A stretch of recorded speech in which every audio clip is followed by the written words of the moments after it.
présent, votre horoscope du jour. Horoscope du jour. waaw sëñ naa doxalal bopp. jërëjëf wax nga dëgg mooy sama phrase magique bi non mais xoolal excuse-moi j'ai été distrait par Daouda mii la. allez vas-y doxalal mon frère. jërëjëf Al comme ni nga koy faral di defee saa su ne ci waxtu wi ci horoscope bi nga xam ne mi ngi am ci kàllaama olof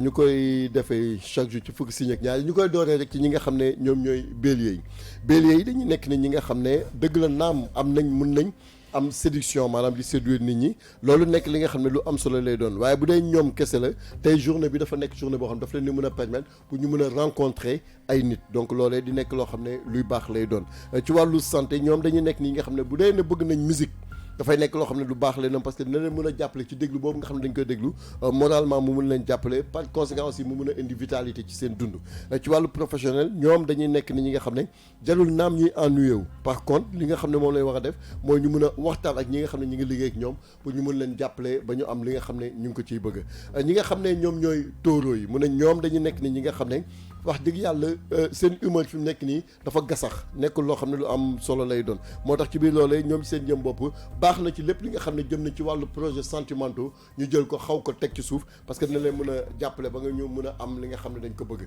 ñi ngay ci wàllu santé nag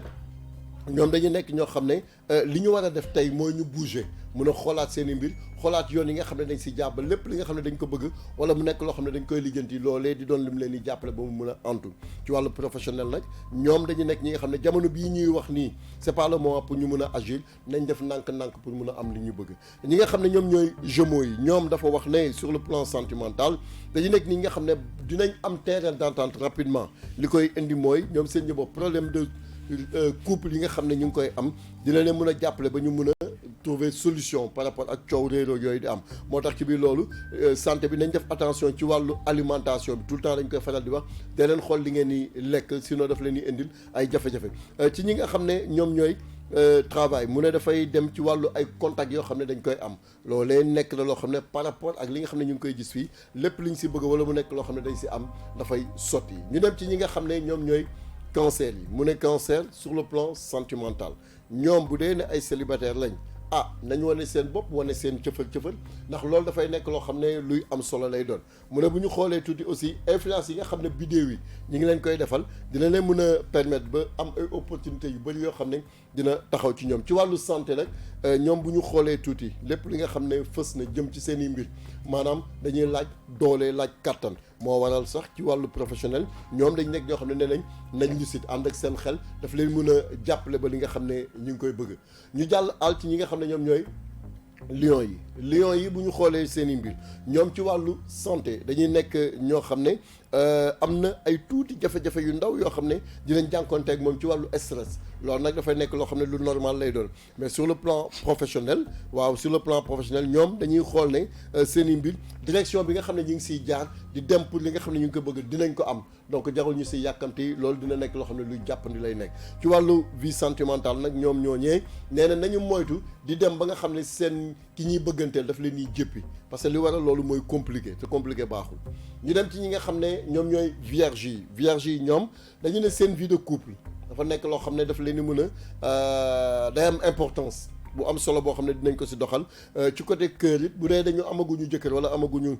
koo xam ne soxna la fi mu nekk ni baax na pour ñu war see mën a taxaw pour loolee mën a jàppandi ci wàllu santé ñoom dañu nekk ni ñi nga xam ne bu ñu gaspiller seen énergie ci ay détails ci ay futilité loolu dafay nekk loo xam ne baaxul ci wàllu professionnel rivalité yi nga xam ne am na wala mu déclaré ci diggante ay collègues nañu xam ne ku nekk ak sa wërsëg jarul xëccoo nit ki li nga war a am alaakulli yàlla yi da nga koy am donc jarul di nekk di ci def laka sudul noonu ñu dem ci balance yi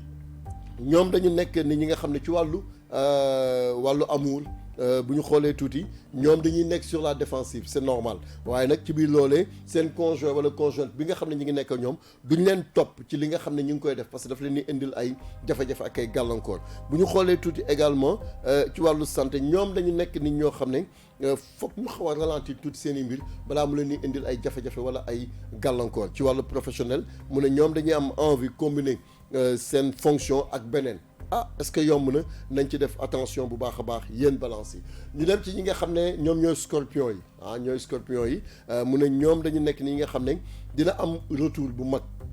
boo xam ne daal day mel ni comme bu ñuy fàttaliku ba ñuy def seen lune de miel loolee nekk li nga xam ne solitude boobu dina remplacer li nga xam ne mooy promesse d'amour yi nga xam ne ñu ngi ko amoon donc kon déjà loolu dina leen mën a jàppale ci wàllu santé nag dañuy gis ne tey journée boo xam ne la wàllu feebar wàllu problème grave nekkul li nga xam ne war na ñëw ci ñoom moo tax nañu entretenir seen i mbir bu ñu jógee ci loolu ci wàllu professionnel mu ne ñoom dañu nekk ñi nga xam ne il faudra ñu def benn pause bu ndaw benn pause bu ndaw sur le plan professionnel pour mën a taxaw xool ko loolee di nekk li nga xam ne dafay fës ci ñoom ñu dem ci ñi nga xam ne ñoom ñooy sagittaires yi waaw mu ne sagittaires yi ñoom dañuy nekk nit ñi nga xam ne par rapport ak li ñuy fës ci seen i mbir dina nekk loo xam ne daf si mën a jàpp kon déjà loolee doon na loo xam ne nañ si bàyyi xel bu baax a baax mais bu ñu xoolee aussi ci lépp li nga xam ne ñu ngi koy bëgg ndam daf siy am ci wàllu professionnel ñoom dañuy nekk nit ñi nga xam ne mieux vaut ñu bañ di fréquenter seen i mbir parce que loolu bu ñuy fréquenter seen i collègues léegi-léeg nga tase seeg ay collègues yoo xam ne dañuy wax lu amul loolu waaw bu baaxul waaw loolu baaxul donc ci biir loolu nekk na loo xam ne par rapport ak li nga xam ne maa ngi koy gis muy taxaw fii nii donc loolu nekk na loo xam ne nañ si bàyyi xel bu baax a baax mu ne ci biir loolu par rapport ak leneen li nga xam ne dem na sur le plan professionnel mu ne ñoom dañuy nekk li nga xam ne dinañ am li nga xam ne dinañ ko bëgg donc déjà loolu tamit nañ si bàyyi xel bu baax ñu dem ci ñi nga xam ne ñoom ñooy capricorne yi mu ne capricorne yi dafay am vie de couple day am ay difficultés yoo xam ne dinañ si taxaw mu ne ci biir loolu nekk na loo xam ne bu ñu affronter coow loolu mun na am ay jafe-jafe ak ay gàllankoor kon loolu aussi nañ ci bàyyi xel bu baax ñu xool si taxawaay bi nga xam ne dañ si am ci wàllu santé mu ne leneen li nga xam ne gis nañ ko fii ci wàllu lekkin nañ ci bàyyi xel ñu xool ko bu baax a baax parce que nekkul loo xam ne ngëneel la ci ñoom sur le plan professionnel damay atu yoo xam ne taxaw na si mais seen supérieurs yi dem nañ ba gis ko ba dinañ leen jàppale pour ñu mën a am li nga xam ne dañ ko si bëgg bu ñu xoolee tamit ci nga xam ne moom mooy verseau yi dañuy nekk ni nga xam ne ci wàllu amour ñoom dañuy rencontrer benn ambiance bu froide tey ambiance boo xam ne neexul ci biir loolu nag seen emploi de temps gaa moom mooy chargé mais c'est pas une raison ba li ñu war a def duñ ko def mu ne leneen li nga xam ne fës na fii mu nekk une journée pleine de tonus boo xam ne dafay fës ci ñoom ci wàllu professionnel nag ñoom dañuy nekk nit ñi nga xam ne bu ñu xoolee tuuti changement yu bëri dafay am ci cadre professionnel mu leen di jàppale ñu terminer àll ci poisson yi mu ne ñoom dañu nekk nit ñi nga xam ne bu dee ci wàllu couple la jar na ngeen gën a jegeyantoo gën a nekk gën a waxtaan gën a échanger gën a suudewu dafay nekk loo xam ne daf leen ni jàppale mais bu ñu xoolee tout également ñi nga xam ne ñooy célibataires yi ñoom dafay am li ñuy wax maanaam love story boo xam ne dafay nekk en l'air donc loolu baax na ngeen doxal ko bu baax a baax mu ne bu ñu jógee ci loolu ci wàllu santé jamono yeneen seen tawat mi ngi dañ da ngeen di am li nga xam ne da ngeen ko bëgg yàlla mën na si jàppale ba mu baax léegi nag ci njeextal bi mu ne ñoom dañu nekk ñi nga xam ne ci wàllu travail nañ assumer faute ak erreur yi nga xam ne daf nañ te xam ne àdduna nit day def erreur mais bu ñu la waxee nga mën a jàll waaw nul n'est parfait quand même waaw nul n'est parfait donc loolu moo nekkoon seen horoscope bu tey donc di leen jox dig daje incha allah suba comme ni ñu koy gisee nii rek waaw suba la kay teel àjjuma teel